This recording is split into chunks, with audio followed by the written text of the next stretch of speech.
কুষ্টিয়ার কুমারখালী উপজেলা স্বাস্থ্য কমপ্লেক্সে এক নারী রোগীর মৃত্যুর জেরে স্বজনরা হাসপাতালে ভাঙচুর চালিয়েছে বলে অভিযোগ উঠেছে। শুক্রবার রাতে জরুরি বিভাগে এই হামলা হয়। স্বজনদের অভিযোগ, চিকিৎসক রোগীকে অক্সিজেন দিতে দেরি করায় এই নারীর মৃত্যু হয়। বিস্তারিত জানাচ্ছেন কুষ্টিয়া থেকে এনএস সোহান। কুষ্টিয়ার কুমারখালী উপজেলার জগন্নাথপুর ইউনিয়নের তারাপুর গ্রামের শাহজাহান আলীর মেয়ে খাদিজা বেগম। স্বজনদের অভিযোগ, খাদিজা কয়েক মাস আগে ব্রেন স্ট্রোক করে খুব অসুস্থ ছিল। শুক্রবারে আবারও অসুস্থ হয়ে পড়লে হাসপাতালে আনা হয়। খাদিজার শ্বাসকষ্ট শুরু হলে বারবার অক্সিজেন দেওয়ার কথা বলা সত্ত্বেও চিকিৎসক অক্সিজেন দেননি। সময়মতো অক্সিজেন দিলে খাদিজা মারা যেত না।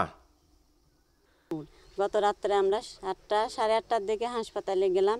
খুব অসুস্থ আমার ভাসুরের মেয়ে ছিল, সে যায় অবস্থা হয়, তা নিয়ে গেলাম। যাওয়ার পরে আধা ঘন্টা পরে ডাক্তার করে মেলা সময় বলি কষি স্যার আসি দেখেন, স্যাররা আসে না, ভর্তি করতেছে কষি। তা আমার যে ইমার্জেন্সি এটা গুরুত্ব দিচ্ছে না। এটা অক্সিজেন লাগানোর পরে তারপর অক্সিজেন লাগা দিয়ে ওনারা ফাঁকে রয়েছে, অক্সিজেন চলতেছে কি না চলতেছে এটা দেখতেছে না। আমার ভাইয়ের ছেলে বলতেছে দেখেন তো অক্সিজেন চলতে নাই, কষ্ট যে তোমরা কি বেশি বোঝো নাকি, এরকম বললো। চিকিৎসকের অবহেলার কারণে রোগীর মৃত্যু হয়েছে, এমনটাই দাবি এলাকাবাসীর। নিয়ে গেছি হাসপাতালে, অক্সিজেনের প্রয়োজন, আমরা ডাক্তারের ডাকতেছি, ডাক্তার আসতেছে না।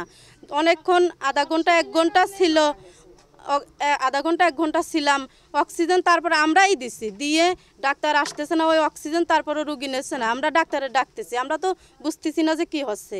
সে কালকে রুগীটা নিয়ে গেছি, নেয়ার পরে ডাক্তার আসেই নাই। আমরা অনেকবার ডাক্তারকে ডাকছি যে আসি দেখেন আমাদের রোগীটার কি অবস্থা, আমাদের রোগীটা তো যায় অবস্থা, আপনারা একটু আসি দেখেন।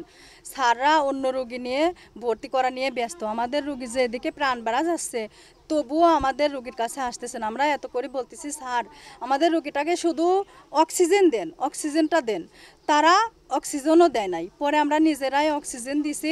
ঘটনার সময় জরুরি বিভাগের দায়িত্ব পালন করা সহকারী নার্স আব্দুল জব্বার জানান, মেডিকেল অফিসারের সংকট, আমি একা একা কি করব। আমার কোনো ওয়ার্ড বয় নেই, আয়া নেই, কেউ নেই। আমাকে একজন পেশেন্ট মাপি দিলে আমি 2টি রোগী বেশি দেখতে পারি বাবুর মধ্যে, সেরকম ধরনের লোক না। আমি শুধু চিকিৎসার অবহেলার কথা অস্বীকার করলেন উপজেলা স্বাস্থ্য ও পরিবার পরিকল্পনা কর্মকর্তা ডাক্তার শামিমা আক্তার। তা কাকে দিয়ে ডিউটি করাবো আপনারা বলেন? আমার তো থাকবো 2 জন, আমার লাগবে 4 জন মিনিমাম, একজন মর্নিং, একজন ইভিনিং, একজন নাইট, একজন অফ। তো আমি ইমার্জেন্সি চালাবো কাকে দিয়ে? আমার স্যাকমো নাই, আমার ডক্টর নাই, 2 জন ডাক্তার। তা আমাকে আলটিমেটলি কেউ অপশন খুঁজে নিতে হবে, যেহেতু উনি সিনিয়র পারসন, অনেকদিন ধরে এখানে আসেন। ইমার্জেন্সি অ্যাক্সিডেন্ট হতেই পারে, পেশেন্ট এমন না যে ভর্তি ছিল 2-4 দিন থাকার পর মারা গেছে। পেশেন্ট তো আসতেই খারাপ। যে পেশেন্ট ইমার্জেন্সি 5 মিনিটের মধ্যে মারা যায়, 10 মিনিট, তার মানে সে খারাপই ছিল, এমন না অবহেলার জন্য মারা গেছে। পেশেন্ট খুব খারাপ। অভিযোগ ও মামলা না করার প্রতিশ্রুতি দিলেন হাসপাতাল কর্তৃপক্ষ। এনএস সোহান, নিউজ 21, কুষ্টিয়া।